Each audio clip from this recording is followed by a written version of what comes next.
You will marry her, Vincent, and you will end 100 years of blood between our houses, and you will do it whether you can stomach the sight of her or not.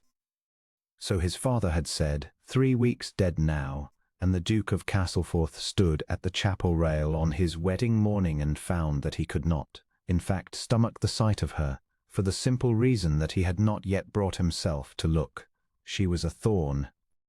Her people had feuded with his people for a century, a quarrel over a strip of river meadow grown, through generations, into something poisonous and absolute. Raids and ruined harvests and cold cuts at every gathering, 2 great houses teaching their children to hate before they could spell. And now, to settle it, to bind the meadow and the bloodline and the long grievance into one piece, neither family had been able to make any other way. He was to wed Agnes Thorne, the daughter of his enemies, a woman he had been raised since the cradle to despise. He looked at her at last, because the vicar required it. He had expected, he hardly knew what, a cold, hard, scheming face, the face of the enemy. What he found when he turned was a young woman standing very straight beside him in a gown the colour of winter, her chin level, her eyes fixed ahead, her hands clasped before her, not in maidenly nerves, but in the white-knuckled grip of someone holding herself rigidly, fiercely still. She did not look like an enemy. She looked like a woman walking into a fire with her head up, determined that no one should see it burn her. She looked, he thought with an unwelcome jolt, exactly the way he himself felt. "I am told," she said quietly for his ears alone, as the vicar drew breath, "that you have been raised to hate me. I have been raised to hate you. Let us at least be honest with one another from the first hour, Your Grace, since we are to be honest about nothing else." Her voice did not shake. "I do not want this any more than you do, but I will not shame my house by weeping at the rail. Say your part, and I shall say mine, and we shall make of it what we can." The Duke of Castleforth, who had braced himself for an enemy, was thrown entirely off his footing by the discovery of an ally. For that was what she sounded like, not a scheming thorn triumphing in a match that joined her house to his, but a fellow prisoner of the same old quarrel, dragged to the same altar by the same dead hands, and meeting it with the same grim courage he had meant to bring himself. "Say your part," she said again, very low. "They are all watching to see which of us breaks first." So he said his part, and she said hers. And they were married, the Thorne and the Castleforth, before the 2 stiff and silent families ranged on either side of the Isle, like opposing armies under a truce no one trusted, and the river meadow and the 100 years' grievance were bound into one piece, and the Duke of Castleforth walked out of the chapel with his enemy's daughter on his arm and discovered that he had no idea at all who she was. He set out, in the cold weeks that followed, to find out. He had meant to keep his distance. A marriage of state required no warmth. He would be civil, he would be correct, he would keep to his wing of the great house and she to hers, and they would meet at dinner and present a united front to the world and feel, privately, exactly as they had always felt. That was the plan. The plan did not survive a fortnight. For Agnes Thorne, Agnes Castleforth now, a name that still sounded strange in both their mouths, was not what a century of feud had taught him to expect.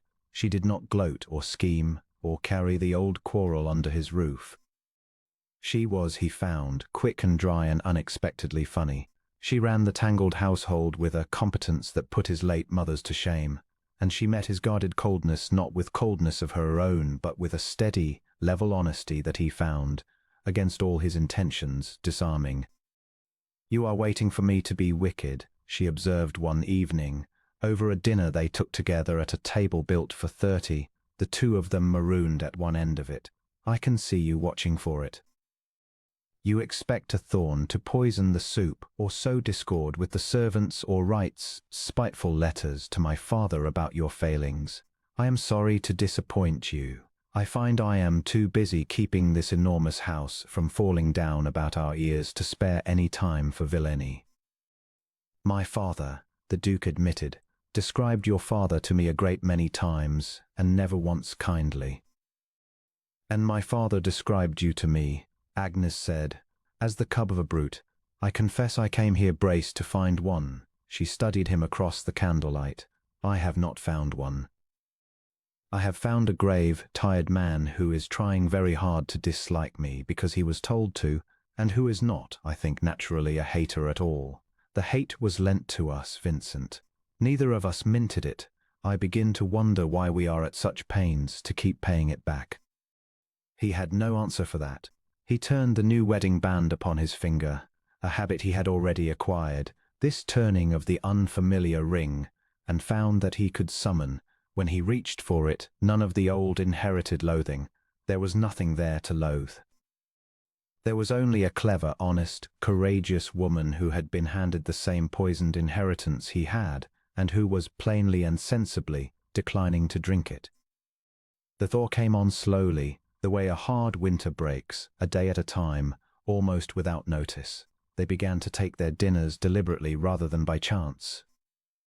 He showed her the disputed river meadow, the strip of grass over which 100 years of blood had been spilled, and they stood looking at in the cold sunlight, this small ordinary field, and helplessly, to laugh at the smallness of it, at the madness of two great houses tearing themselves of generations over a meadow a man could walk across in 2 minutes, and her laughter was so warm at the Duke of Castleforth, who had not laughed in a long while, found himself laughing with her, the two of them standing of all their misery and finding it at last absurd. 100 years, he said, wiping his eyes, for this. For this, she agreed. I think our grandfathers must have been very bored men to make so much of so little. And something gave way in him standing there, some last cold wall he had been holding up out of duty to the dead. He looked at his enemy's daughter laughing in the disputed meadow, the wind in her hair, the whole stupid weight of the old quarrel made suddenly weightless by the sound of it, and he understood that he had stopped, some while ago and without marking the hour, thinking of her as the enemy at all. She was simply Agnes. She was the best thing the feud had ever, in its long bitter history, produced, and it had produced her by accident, in the very act of trying to bury itself. I was told to hate you, he said, and his voice was not quite steady. I came to this marriage certain I would. I want you to know, I think you ought to know, that I have failed at it entirely. I cannot hate you, Agnes. I have tried out of loyalty to a quarrel I did not start and have come to find ridiculous, and I cannot manage it. What I feel is the precise opposite, and it has crept up on me so quietly that I did not see it coming until just now, watching you laugh in the field our families have hated each other over for 100 years. Agnes Castleforth went still. The laughter faded from her face, but what replaced it was not coldness. It was something far more careful, far more hopeful, a thing she had plainly not let herself feel until he said it first. I came braced for a brute, she said softly.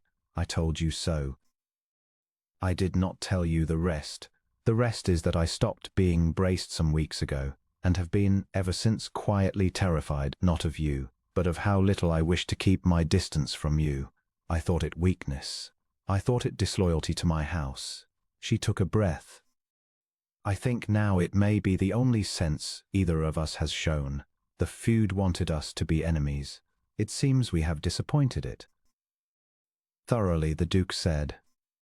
Let us go on disappointing it. And he reached out, there in the meadow that had cost their families a century of grief, and he took her hand, clasped it, warm and sure, the first time either of them had touched the other from wanting and not from duty, and she did not pull away. She turned her hand in his and held it back. The peace their fathers had forced upon two houses became, in the months that followed, a thing far warmer and far truer than any treaty, a real marriage, made not of grievance buried, but of grievance healed. The two families, watching, hardly knew what to make of it. They had braced for a cold dynastic arrangement and a chilly civility maintained for the meadow's sake. They found instead a duke and his duchess who were plainly, unmistakably in love, who finished one another's sentences at dinner, who walked the disputed field together of an evening and laughed at it, who had taken 100 years of hatred and quietly, stubbornly, refused to inherit a single year of it. And the feud, which generations had been unable to end with raids or lawyers or grim arranged truces, was ended at last by the only thing that had ever been strong enough to end it. Two people who had been ordered to hate each other and had fallen in love instead. On the anniversary of their wedding, the Duke of Castleforth walked out with his wife to the strip of river meadow, as had become their custom, and they stood in the long gold evening light where the two estates met, and were no longer divided. 100 years of blood, he said, and it took only the two of us, and one foolish field, and a single year of refusing to keep the quarrel. Not the field, Agnes said, leaning into him, his arm coming warm about her shoulders, and not the refusing in the end. It took you, Vincent, a man I was promised to hate, who turned out to be the home I did not know I was looking for. She looked up at him in the gold light. Our fathers thought they were ending a war. They did far better than that, and never knew it. They gave me you. He held her there in the meadow that was no longer disputed, in the peace that was no longer forced, and he thought that of all the things the long, bitter quarrel of their houses had ever produced, the only one worth keeping was the woman in his arms, and that he would keep her and love her all the rest of his days, in a house where, for the first time in a century, there was no enemy left at all.